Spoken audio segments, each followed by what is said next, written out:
Ada kita tunggu keberangkatan timnas menuju ke Sydney, Australia. Dan untuk mengetahui seberapa besar kans timnas Indonesia untuk melawan Australia, kita akan bahas bersama dengan pengamat sepak bola, Muhammad Kusnayani. Bungkus, selamat malam.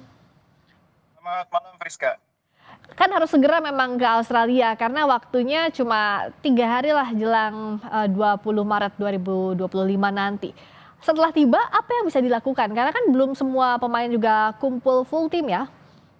Iya, betul. Ini memang kesulitan terbesar bagi Coach Patrick Kluivert di laga perdana dia menangani timnas ini adalah soal keterbatasan waktu ya. Ini soal yang sangat berpelik bagi pelatih karena menyusun program latihannya menjadi tidak mudah. Praktis nanti latihan pemain itu mungkin maksimal hanya 2 kali karena pemain sebagian besar akan berkumpul pada tanggal 18.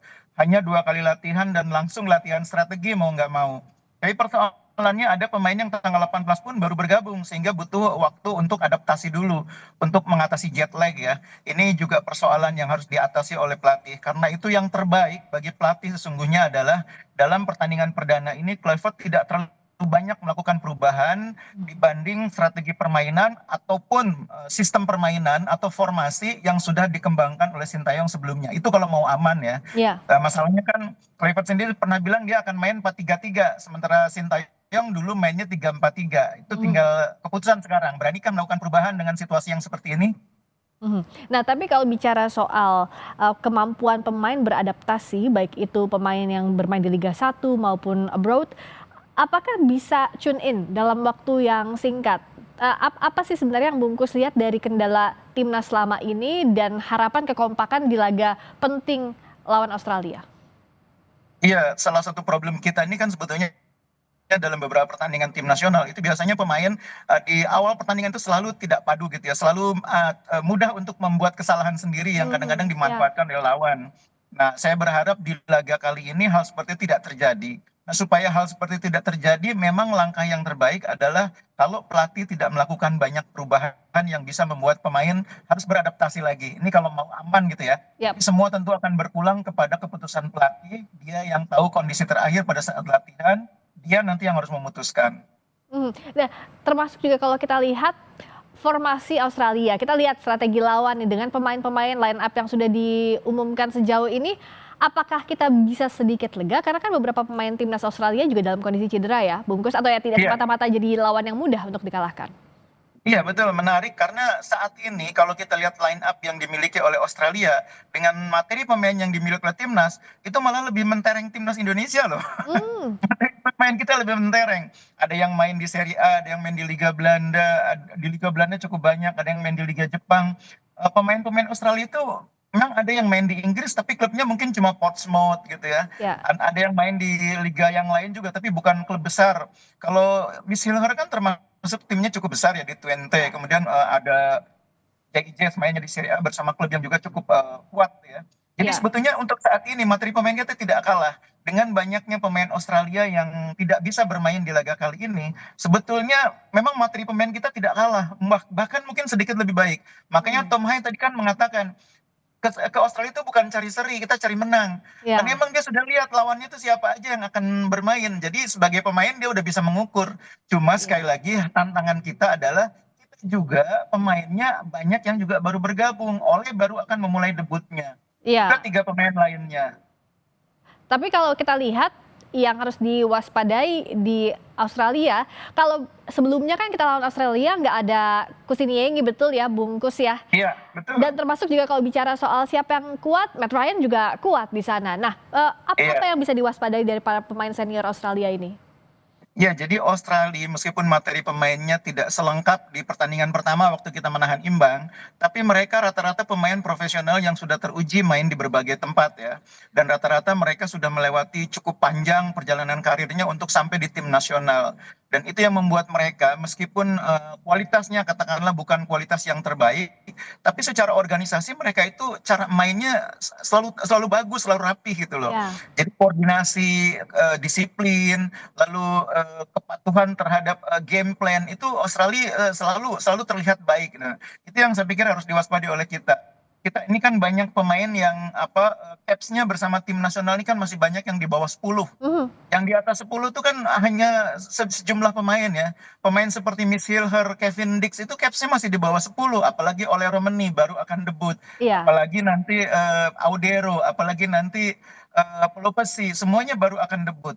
Jadi pemain bagaimanapun hebatnya ketika bersama tim nasional berkumpul dengan pemain dari berbagai klub dari berbagai belahan dunia pasti pertama-tama butuh waktu untuk adaptasi. Nah, itu saya pikir tantangan bagi pelatih, bagaimana mempercepat proses adaptasi pemain sehingga mereka bisa menyatu sebagai tim dan ketika bermain melawan Australia bisa menunjukkan kemampuan di level klub itu ditransformasikan ke level tim nasional. Ya, apalagi di situ tadi seperti Bungkus bilang organisasi pemainnya sudah lebih bagus dibanding kita yang banyak debut pemainnya.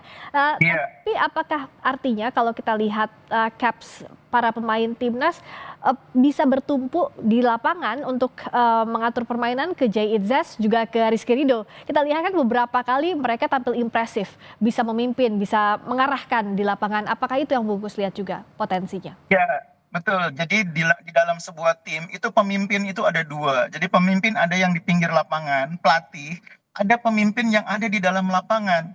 Nah, di lapangan itu perlu pemimpin juga yang bisa menerjemahkan game plan dari pelatih kepada teman-temannya. Nah, fungsi pemain itu, fungsi sebagai pemimpin di lapangan, menurut saya itu akan dimainkan oleh Tom Haye. Selama ini dia sudah melakukan itu. Hmm. Mudah-mudahan Tom Haye bisa melakukan peran itu, menjadi pemimpin yang bisa menerjemahkan game plan dari pelatih kepada teman-temannya yang 10 orang itu. Sehingga secara permainan yang ditunjukkan oleh pemain sesuai apa yang direncanakan oleh pelatih. Nah, Hmm. kita berharap Tom Haye ini datang lebih awal, semangatnya menggebu-gebu, mudah-mudahan ini sinyal yang positif. Jadi El Profesor yang diandalkan salah satunya Iya, ya. betul. Nah, kalau juga untuk menyatukan permainan, memang mereka kan banyak main abroad. Biasanya kalau pemain abroad ini kelebihannya bisa menerjemahkan dalam waktu singkat. Nah, tapi bagaimana agar pemain dari Liga 1 abroad ini tidak ada perbedaan di lapangan yang mereka maju sebagai timnas, kualitasnya sama, bisa menerjemahkan apa yang Patrick Kluivert mau? Iya, memang menjadi lebih berat tantangannya bagi pemain-pemain yang bermain di Liga 1 ya. Mereka belum pernah ditangani oleh Kluivert itu yang pertama. Yang kedua, mereka juga selama ini juga jarang menjadi pemain utama ketika di tim nasional. Sehingga sekarang mereka juga harus lebih berjuang untuk mendapatkan tempat di tim nasional. Mereka sekarang juga berhadapan dengan faktor bahasa yang harus lebih mereka perbaiki ya. Karena di zamannya Sintayong ini kan ada penerjemah yang fasih berbahasa Indonesia. Ya. Sekarang di timnas memang ada asisten pelatih yang bisa berbahasa Indonesia, tapi kan bahasa Indonesianya tentu berbeda dengan bahasa Indonesia yang dipakai pemain sehari-hari. Ya, betul. Pemain juga harus meningkatkan kemampuan komunikasinya, tidak hanya komunikasi secara apa ya verbal, tapi juga komunikasi secara teknis gitu ya, memahami apa yang dimaksud oleh pelatih, menerjemahkan instruksi pelatih itu menjadi sangat penting. Nah, kalau untuk melawan Australia, strategi menyerang yang sempat disampaikan oleh Patrick Kluivert yang lebih ia sukai pada saat konferensi pers awal di Indonesia, apakah relevan untuk diterapkan atau tidak mesti itu kalau melihat komposisi tim Australia sekarang? Kalau mau jujur, kita nih main di Australia ini kan eh, selama ini track recordnya kan mungkin belum pernah menang ya di kandang Australia gitu ya. Iya. Karena itu penting sekali menurut saya bagi Kluivert untuk memulai pertandingan dengan sikap yang pragmatis gitu ya.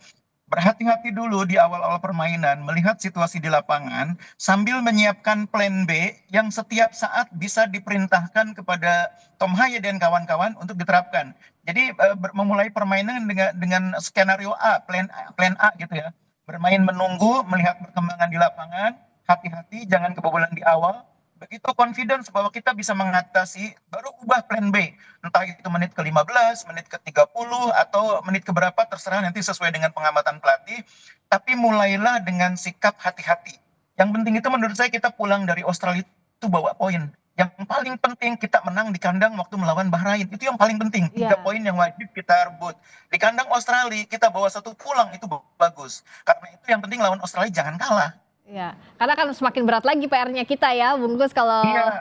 kalau lawan Australia, termasuk juga ini kan ibaratnya semuanya formasinya baru, kalau kalah di awal mentalnya akan lebih drop gitu ya. Nah, itu dia faktor mental itu harus dipertimbangkan juga oleh pelatih. Tentu pelatih punya banyak pertimbangan ya dari aspek teknis, tapi juga harus dipahami psikologi publik. publik nih begitu nanti melihat timnas pertama kali main di tangan Kluivert kalah, itu bisa agak runyam itu nanti jagat Mhm. dunia media sosial itu. Iya iya. Jadi sebaiknya memulai dengan hasil yang inilah standar lah, jangan sampai kalah dulu lah. Karena target Kluivert kan sejak awal kan bilangnya begitu. Ya, 2 pertandingan pertama 4 poin. 4 poin itu artinya 3 poin lawan Bahrain, 1 poin lawan Australia. iya. Karena itu pastikan dulu 1 poin itu tidak hilang. Kalau bisa 3 poin, alhamdulillah. Tapi 1 poin tidak boleh hilang. Iya, karena Kluivert pun mengukur ya berapa waktu yang Iya, dia punya untuk lawan Australia, mempersiapkan timnya meskipun materinya bagus, persiapannya juga mepet, tidak bisa iya, janji. betul. Betul, betul. Problemnya itu soal waktu. Oke, problemnya waktu, semoga bisa ada kemampuan maksimal yang dikeluarkan oleh skuad Garuda. Kita tunggu mudah-mudahan 1 poin minimal bisa diboyong setelah Amin, amin. ada Australia. Terima kasih Bungkus atas waktunya pengamat sepak bola Sama-sama, FPI. Priska. Selamat malam.